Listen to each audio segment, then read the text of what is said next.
Molt bon dia, benvinguts a aquesta tercera jornada d'aquesta 24a edició, aquesta atípica però fantàstica edició de la Fira del Llibre del Pirineu. Des de l'Ajuntament d'Organyà i des del Consell Comarcal de l'Alt Urgell els hem preparat un munt d'activitats per donar a conèixer la riquesa i la varietat dels llibres que s'escriuen i que es publiquen des del Pirineu i pel Pirineu, amb tota la cura que lògicament els temps de la Covid ens obliga. Avui els volem presentar la Cristina Canut. La Cristina Canut és una persona molt coneguda a Andorra, molt coneguda en l'àmbit empresarial, perquè ve d'una nissaga dedicats al món de l'hostaleria, i per moltes de les persones que coneixem la Cristina ha estat tota una sorpresa descobrir que escrivia, perquè era una cosa... Cristina, bon dia. Però realment és així, tot i ser una persona molt integrada dins del teixit empresarial i dins del món de l'hostaleria, hi havia molt poca gent que sabia d'aquesta inquietud de la literatura. De fet, només... Se'm sent? Sí? De fet, només ho sabia la meva família. I dins de la meva família tampoc no tothom. La gent més propera a mi sempre he escrit de manera molt personal, vull dir, molt per mi, i fins que vaig decidir inscriure'm a l'Escola d'Escriptura de l'Ateneu Barcelonès, i fa 6 anys ja va començar en sèrio. Aquí apareix aquesta primera novel·la, la que avui comentem, que es diu La veu d'un perfum, un llibre que publica Boliana Edicions i que parla de la història d'en Joan Marc Miralles. Explica'ns una mica d'on surt la idea de fer aquest llibre i qui és aquest Joan Marc. El Joan Marc va ser un dels personatges que vaig treballar a l'inici, quan vaig començar a escriure. Vaig treballar amb diversos personatges, fins que un dia el meu professor em va dir: de tots els que has fet servir, tria el que t'agrada més, amb el que et sents més còmode, i el vaig escollir amb ell.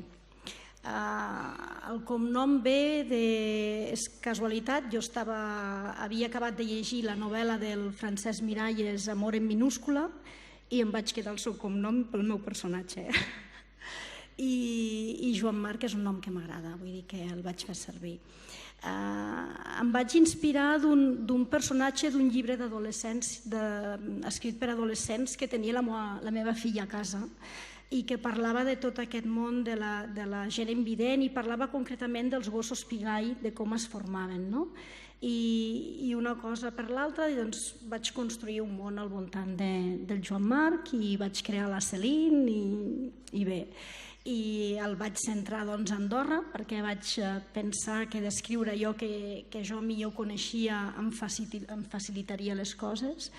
I després també la meva novel·la és una novel·la amb pocs personatges, perquè jo pogués controlar millor la novel·la i la trama també. En aquest cas és una novel·la en la que es parla molt de com tirar endavant davant l'adversitat. Sí, exacte. És a dir, bàsicament està centrada en 2 personatges, el Joan Marc i la Celine. Tenen una diferència d'edat de 15 anys. El Joan Marc en té 45 i ella 30. Són 2 personatges que d'alguna manera estan tocats. Ell perquè va tenir un accident on va perdre la vista 15 anys enrere, i ella perquè surt d'una separació que va acabar malament, i ella va tenir que avortar del seu primer embaràs, perquè el bebè venia molt malament, venia amb malformacions importants.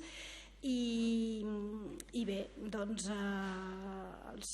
diguéssim que ells estan en un moment difícil de la seva vida, tots 2, per raons diferents, i es coneixen, connecten, i a partir d'aquí ve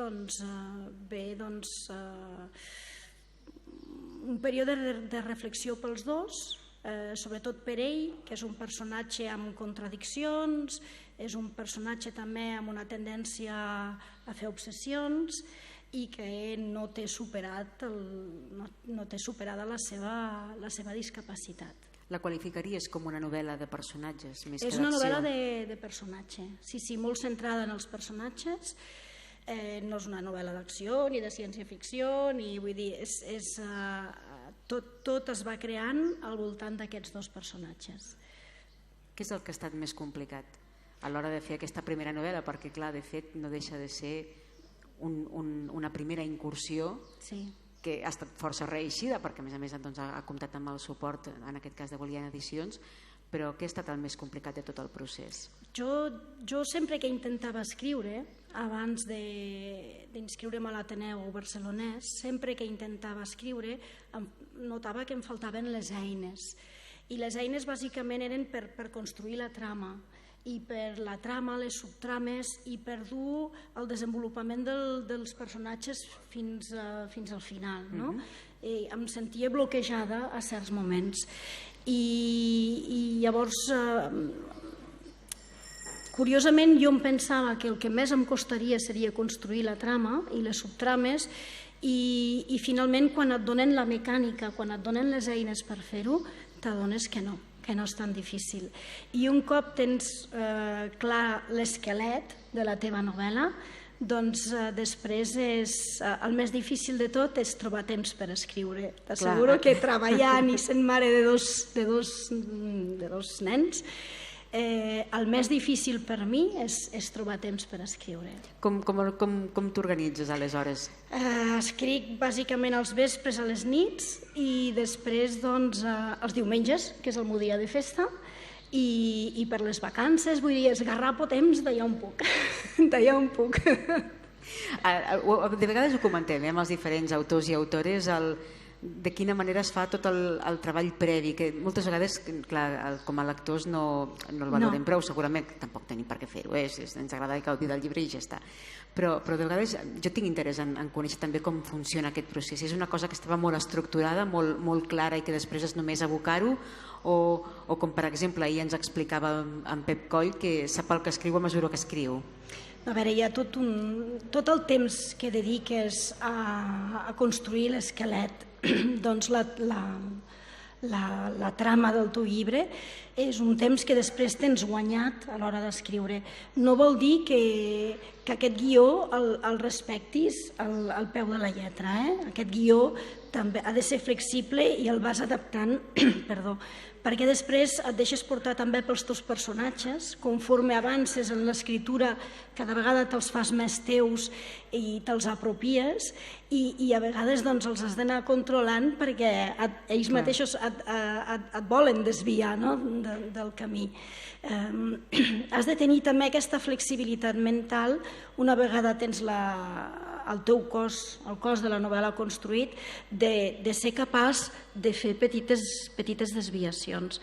És un temps que has d'invertir abans de realment posar-te a escriure, però és un temps necessari, i primer perquè tu també vas classificant les teves idees i t'obligues a seguir un ordre que fa que pots anar plasmant en paraules els diferents punts de gir, les diferents subtrames d'una manera endreçada, i així no mareges el lector. Li has de donar un ordre al lector, també per anar creant una mica no de suspens, perquè no és una novel·la de suspens ni d'intriga, però sí anar creant aquesta curiositat sobre la marxa, i dir les coses quan t'interessa dir-les i anar-les presentant al bon ritme. I per això necessites una bona construcció prèvia.